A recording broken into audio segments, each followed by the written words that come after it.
زمونږ خیبر پښتونخوا د ګورئ ښه دا جینۍ چې ولاړه ده په دې روډ باندې د هلک ورته ګاډی راتاو کو کوم د زینا دپاره یې هغه رضا کوي نو د هغې کوم پوره ویډیو چې ده تفصیل چې دی وګورئ ښه ګاډی یې پسې راوستو نو ګوره چې مخکې ورته سوی ګوره دې ته چېرته ځئ چېرته ځئ تاسو نه بوځئ سر هغه نه چېرته ځئ چېرته تاسو بوځئ وینه هغه ورته وویل چېرته ځئ نو دا ورته وایي تاسو ما چېرته بوځئ هلته رسه ځم یعنې کولیا هم دا کیسه روانه ده هغه هم د موټروې په خوله کې چې چېرته مونږ بوځو تاسو چېرته ځئ چې هلته بوځو زه هر چا سره ها څو روپۍ 3000 ډېره زیات 3000 روپۍ وایي اخلم وایي که چېرته مې بوځئ هلته ځمه لکه څه روان دي څه شو هغه پښتانه لکه موږ ځان ته پښتانه وایو مسلمانان وایو مخکې د څه هم ګورم چې د 3000 نه هغه قیسه اخر راشي 700-800 روپو ته او په هغې باندې چې کوم دی هغه رضا شي یعنې ډېر زیات یو شرمناک افسوسناک مقام دی ورونو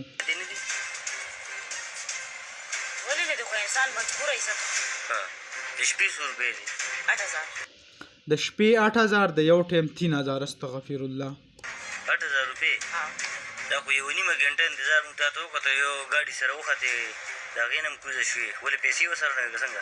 هغې 500 روپۍ درکړم 500 نو چې 500 موږ هم درکړو نو بیا نه 3000 روپۍ ها نو 3000 ډېره زیاتې دي که نه یاره لکه دا ویډیو هغه به درته زه ویډیو ډېره زیاته اوږده ده خو تفصیل خبره ته زه بیان کړم داسې چل دی دا ولاړه ده په روډ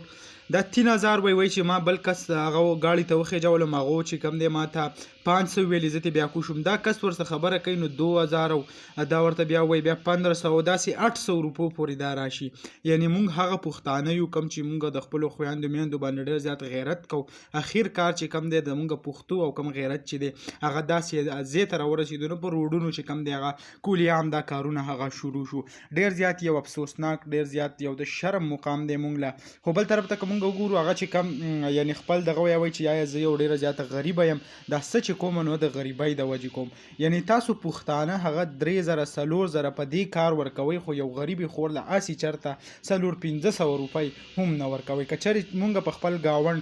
چار چاپېر کې داسې پیسې لږې ورکولې 400-500 روپۍ هسې ورکولې نو داسې قسمه کارونه هغه به مخې ته نه راتله خو غلطي چې کم دی څه زمونږ او څه د دې خلکو ده نو بس الله تعالی دې په موږ باندې رحم وکړي او الله تعالی دې دا کارونه هغه ختم کړي